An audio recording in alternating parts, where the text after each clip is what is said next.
Riley was 30, and though she lived in a small coastal Oregon town most people could not find on a map, she loved it with her whole heart. The mornings arrived soft and gray, always scented with ocean salt and cinnamon from the cafe below her apartment.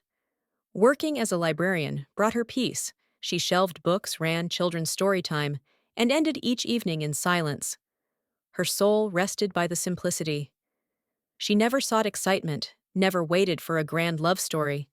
But then Brandon crashed into her life, literally spilling coffee cinnamon rolls and flustered apologies all over her reading nook at Birch and Bloom. He had this messy brown hair, a crooked smile, and a warmth that felt like sunlight through thick fog.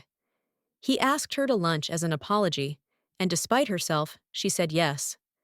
Brandon was an architect who sketched old houses for fun and called her the iron-hearted librarian after she refused to waive his late fees. In 6 months, he became her world. They married under the pine trees behind her childhood home, just 2 rows of chairs, soft music, and promises that felt real. Brandon whispered, "I will not be perfect, but I will choose you every day." That was the kind of vow Riley believed in. They moved into a fixer-upper on the edge of town, painted the walls, cream-planted lavender by the windows, and fell asleep to candlelight dinners and bread baking in the oven. It was not flashy, but it was sacred. He brought her coffee in bed, carried her bag when her hands were full, and waited each day for her to get home before starting dinner. When she cried over sad novels, he held her quietly. In Riley's mind, this was happiness. If joy had a shape, it was this quiet, steady, deeply human. But life does not always collapse with a bang. Sometimes it shifts with a whisper. The first crack appeared the moment Brandon's phone lit up with a text from his mother. "I need a place to stay. Just for a few weeks." Riley did not know it yet, but her peace was already unraveling. At first it seemed harmless. Brandon said it would be temporary. His mother, Clarice, had nowhere else to go after her sudden divorce from a wealthy real estate developer. Riley hesitated, but love makes room, so she helped clear out the guest room. The day Clarice arrived carrying a suitcase the size of a coffin and perfume so thick it hung in the air like fog, Riley felt the temperature in the house shift. Clarice swept in with designer heels clicking against the hardwood floors, her eyes scanning everything like a property appraiser. "Well, it's quaint," she said, wrinkling her nose at the framed book quotes Riley had hung above the fireplace. Brandon, oblivious, laughed it off. Riley forced a smile. The first week, Clarice was full of backhanded compliments and subtle shifts. She reorganized Riley's spice cabinet, swapped the linen curtains for something less depressing, and suggested Riley cut back on bread because Brandon liked women with sharper jawlines. Each time Riley brought it up, Brandon waved it off. "She's just trying to help," he said. But help began to feel like an invasion. Clarice even began calling the spare room her suite. She insisted on family dinners every night, where she dominated conversations with tales of charity galas and high society gossip, always ending with a jab, like I never imagined Brandon would settle down with a librarian.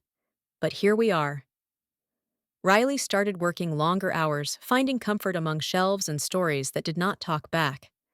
One night, she came home to find Clarice had donated Riley's vintage book collection to make space.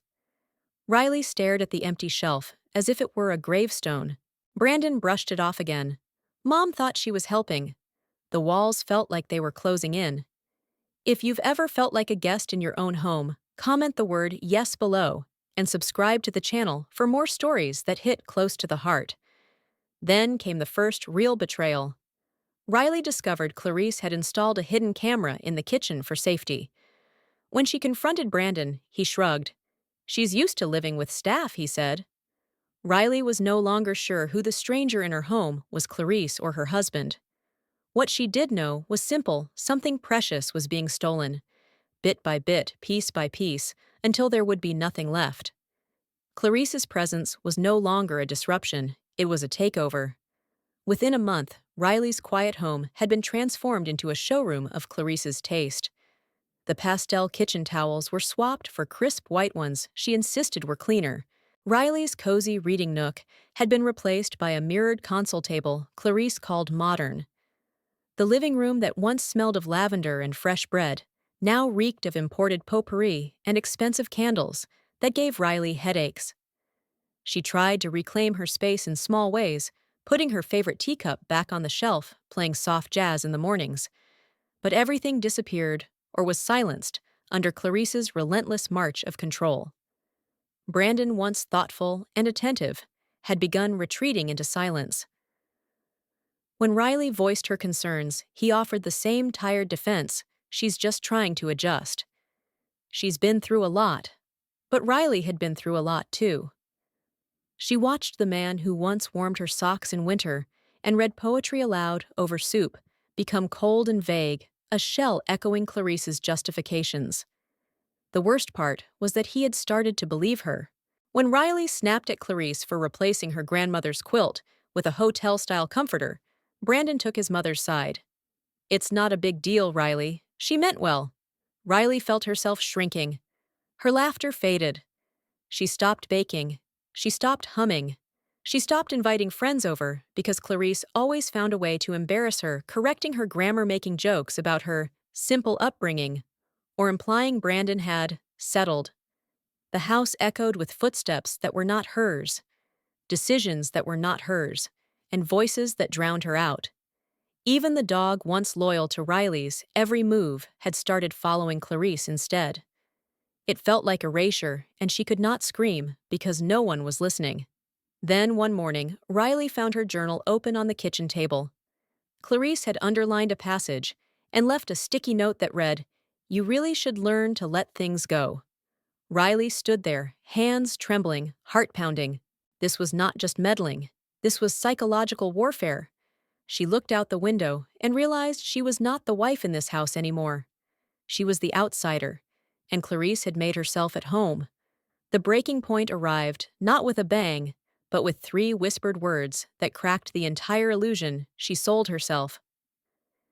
It happened at Brandon and Riley's 5th anniversary dinner, a small gathering Clarice insisted on planning as a gift. Riley should have known something was off when Clarice chose the venue, a lavish rooftop restaurant neither of them could afford without dipping into savings. The guest list included a mix of Brandon's old college friends and Clarice's socialite acquaintances, not the people Riley would have chosen. Still, she dressed up, wore her grandmother's pendant, and smiled through the awkward toasts and clinking champagne flutes. She was determined to be gracious for Brandon's sake. Then Clarice stood up. Her toast began with faux warmth, praising Brandon's intelligence and his patience in navigating life's unexpected detours. Riley felt her stomach twist.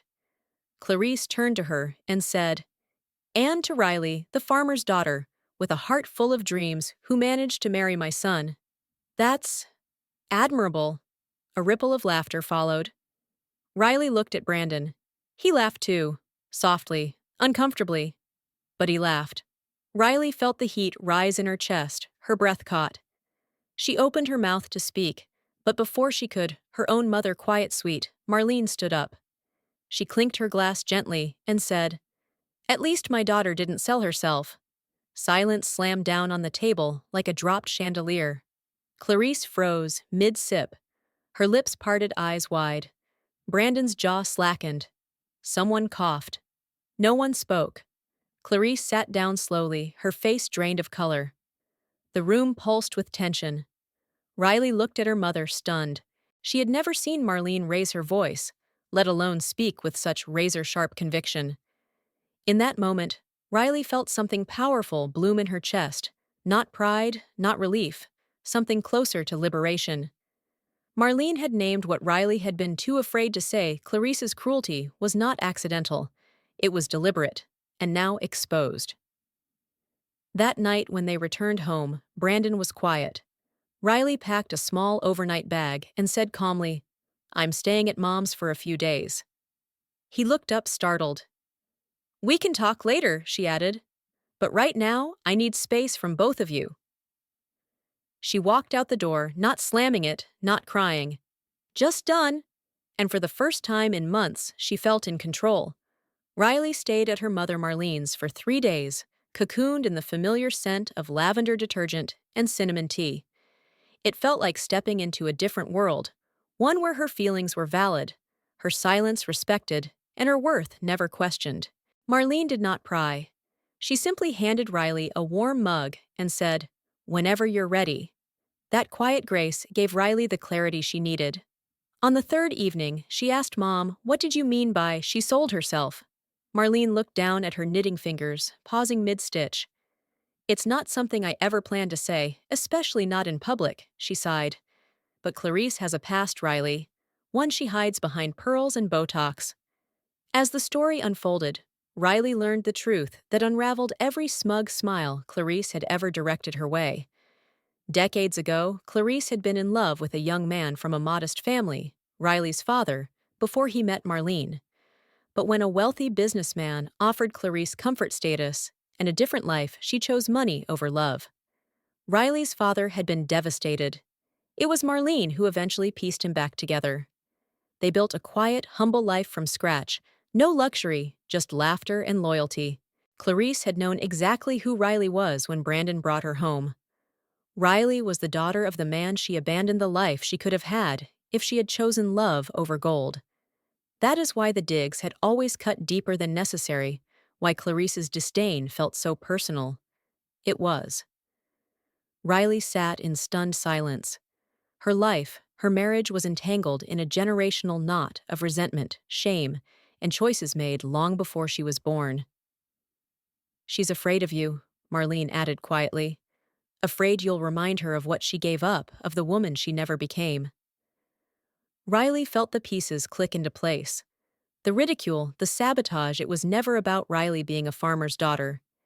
It was about her being proof that happiness, real happiness, could never be bought. That night, Riley returned home not as a wounded daughter-in-law, but as a woman who understood the entire board game and knew where every piece stood. She was not just defending her place anymore, she was reclaiming her peace. When Riley stepped back into the house, it no longer felt like home. It felt like a battlefield, quiet after the clash. Brandon looked up from the couch, his face weary, a hollow apology already forming in his eyes. "Can we talk?" he asked, but Riley walked past him, placing her bag down and pulling out a chair at the kitchen table. "Yes, but not if you're just going to defend her again." The silence that followed was thicker than any argument they'd had. Brandon sat down slowly, rubbing his temples. "I know what she said. I know it hurt you. I should have stopped it." Riley met his eyes. "You didn't just let it happen, Brandon. You laughed. And when I needed you to stand up for me, you recorded it like it was a funny memory. Do you even see me anymore?" He swallowed hard. "I see you, Riley. I do. And I hate what I've let happen." His voice cracked raw and unfiltered. "My mother, she's always had this grip on me. I thought keeping the peace was enough, but I was wrong. I should have protected you." Riley wanted to believe him. She wanted to reach across the table and hold his hand like she used to. But too much damage had been done, and empty promises were not enough. "Do you even know why your mother treats me like this?" she asked. Brandon shook his head. Riley took a breath and told him everything about Clarice's past, the man she left behind, the wound she carried into their marriage. Brandon sat frozen, his face contorting, as realization hit him like a slow-moving storm. "My dad always said she married for comfort, not love," he muttered. "I thought he was being bitter. But it was him, wasn't it? Your father," Riley nodded slowly. "And that's why she hates me. Not because I'm not enough, but because I remind her of everything she lost." Brandon looked at her like he was seeing her for the first time. "I'm so sorry, Riley. I don't want to lose you." "Then stop letting her run this house. Be my partner, not her echo." He nodded, tears brimming. "I will, whatever it takes." For the first time, Riley believed he meant it. But belief would only take them so far. The real work was just beginning. Clarice never apologized, not directly. Her actions spoke in whispers, not words. She began leaving small offerings, like a bouquet of Riley's favorite peonies at the door, or a half-hearted compliment muttered under her breath at dinner. But the damage had carved deep. Riley no longer sought her approval, nor did she shrink beneath her disapproval. Something inside her had changed. She no longer saw herself as the outsider. She saw herself as the woman who had stayed kind while being constantly belittled and survived. Brandon made changes too. He stopped making excuses for his mother. He started noticing the little ways Clarice chipped at Riley's spirit and shut them down. He even began setting boundaries, which once would have been unthinkable. The man who had once recorded his wife's humiliation now stood beside her at every family gathering, hand in hand. And though Clarice still held onto her pride like armor, even she began to sense that the tide had turned. One afternoon, Riley found herself in her mother's kitchen again, warm sunlight pouring over the old wooden table, the smell of nutmeg in the air. Marlene poured tea and smiled. "You look lighter," she said. Riley smiled back. "I am." She no longer lived for anyone's approval. She had found peace not in grand apologies or dramatic confrontations, but in quiet strength in knowing her worth could not be defined by someone else's bitterness. The story did not end with a perfect resolution. Clarice remained difficult, her heart still barricaded by regret. But Riley had reclaimed her voice, her space, and her marriage. That was enough. If you believe strength is choosing kindness, even when it hurts, and that true love means standing up not just for someone, but with them, then comment yes, and don't forget to subscribe. There are more stories like Riley's waiting to be told.